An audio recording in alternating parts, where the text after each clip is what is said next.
हम कुछ समझ पाते उसके पहले ही उस कुएं से कोई ऊपर आया और राजू को नीचे खींच के ले गया। लगभग 5 मिनट में एक आकृति ऊपर आई।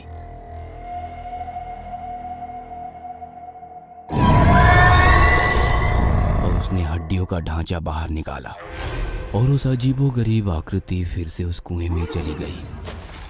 बुढ़िया ने बिखरी हुई हड्डियों को इकट्ठा किया। अब बूढ़ी औरत ने पुरुषों को इशारा किया और करण को आगे लाने के लिए कहा। वह वापस गई और कुएं से एक बाल्टी खून लेकर करण को नहलाया।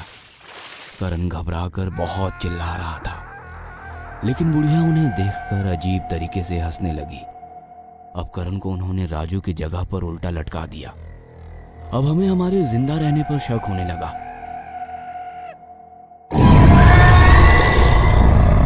और अचानक कुएं से एक अजीब सी आकृति निकली और कुएं की दीवार पर आकर बैठ गई। धीरज ने मुझसे कहा, सर ये यति की तरह लग रहा है। यति? यति मतलब हिन मानव, जिनकी ऊंचाई 9 से 10 फीट होती है। तभी बुढ़िया ने फुसफुसाते हुए उससे कुछ कहा और तभी उसने अपना हाथ ऊपर उठाया। अब ग्रहण समाप्त हो चुका था। बुढ़िया ने खून से भरी बाल्टी उसके शरीर पर डाल दी, फिर पानी भी डाला। पानी डालने के बाद वो आदमी जैसा हो गया। जब उसने अपने चेहरे से पानी और खून पोंछा तो वो देखकर हम दंग रह गए, क्योंकि वो कोई और नहीं बल्कि खुद नाना भगत थे। हमारा सामना एक भयानक सच्चाई से हुआ। उन्होंने तुरंत करण को छोड़ने के लिए कहा। उन्होंने तुरंत हमें रिहा भी कर दिया और हमें जाने के लिए कहा। हालांकि रास्ते में उनके परिवार के सभी सदस्य हमारे साथ थे। बुढ़िया, नाना की 3 बहनें और एक आदमी, तो एक आदमी आगे। ऐसा हम सब एक साथ कब्रिस्तान से होकर लकड़ी के पुल पर आ गए। हालांकि बूढ़ी औरत बहुत गुस्से में लग रही थी। उस बुढ़िया ने नाना भगत से कहा, इन्हें क्यों छोड़ा? अगर तुम्हारी भूख मिट गई थी तो हम चारों इन्हें खा लेते। कम से कम हमारी 10 साल के लिए उम्र बढ़ जाती। अगर तुम इन्हें छोड़ना चाहते हो तो छोड़ दो, लेकिन मैं उनमें से एक को भी नहीं छोड़ूंगी। ये कहकर बुढ़िया बाल्टी हाथ में जोर से घुमाई और करण को पीठ पर जोर से मारी। इससे करण वहीं पर गिर गया। मैं और धीरज हम दोनों जोर से भागने की कोशिश कर रहे थे। कुछ ही देर बाद बुढ़िया ने बाल्टी धीरज की पीठ पर फेंक के मारी। वो भी गिर गया। अब मेरा नंबर था, ये मुझे मालूम था।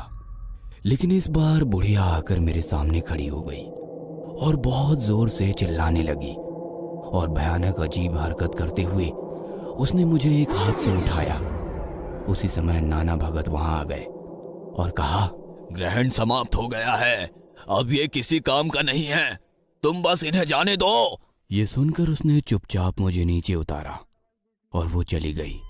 नाना भगत ने कहा, आप जल्दी ही इस जगह को छोड़ दें। हम सब जिंदा रहने के लिए पहाड़ी की चोटी से भागे और उस बूढ़े आदमी की झोपड़ी के सामने आकर रुक गए। हमने उस बूढ़े आदमी से पानी मांगा। उन्होंने पूछा, राजू परब कहाँ है? हम सब चुपचाप बैठे रहे। एक बार फिर बूढ़े आदमी ने राजू के बारे में पूछा। अब सच बोलने के अलावा कोई चारा ना था। हमने उस बूढ़े आदमी को हमारे साथ घटी घटना के बारे में बताया। तब उस बूढ़े आदमी ने कहा, मैं आप सभी से कह रहा था कि वहां मत जाओ, पर आपने मेरी एक ना सुनी। वो लुम्बिनी की बस्ती है। लुम्बिनी यानी कि मेरे भाई की पत्नी, जिसे वो लुम्बिनी की सिद्धि प्राप्त है। इसे वामन विद्या भी कहते हैं। इस सिद्धि का उपयोग करके वो मानव का रक्त निगलती है और हड्डियों का ढांचा उल्टी करके बाहर निकालती है और अपना जीवन मान बढ़ाती है। ये एक बहुत ही भयानक विद्या है। उस औरत ने पहले मेरे भाई यानी कि उसके पति पर यह विद्या आजमाई और उसे निगल लिया। ये 50 साल पहले की बात है। उस औरत को मेरी भाभी कहते हुए भी मुझे शर्म आती है। वो औरत नहीं, एक डायन है, डायन।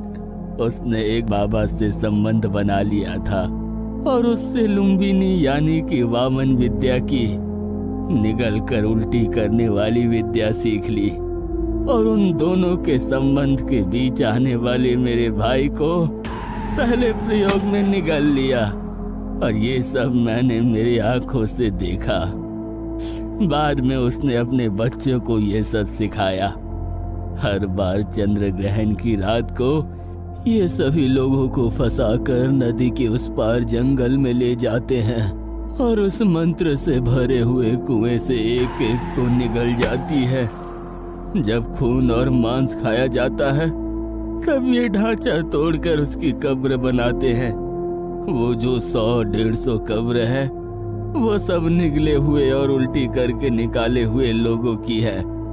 ग्रहण शुरू होने से पहले नाना भगत नदी के पानी में खड़ा हो जाता है।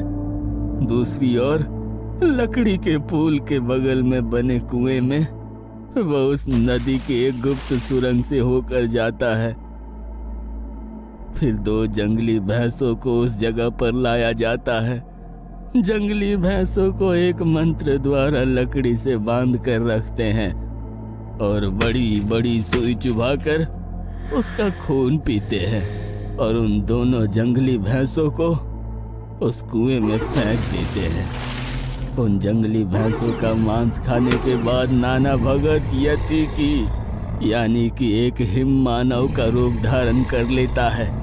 उस समय भैंसों के खून की वजह से कुएं का पानी लाल हो जाता है। जिस आदमी को निगलना होता है उसको नहलाने के लिए उस लाल पानी का उपयोग किया जाता है। फिर आदमी को लकड़ी के खंभे से बांध दिया जाता है।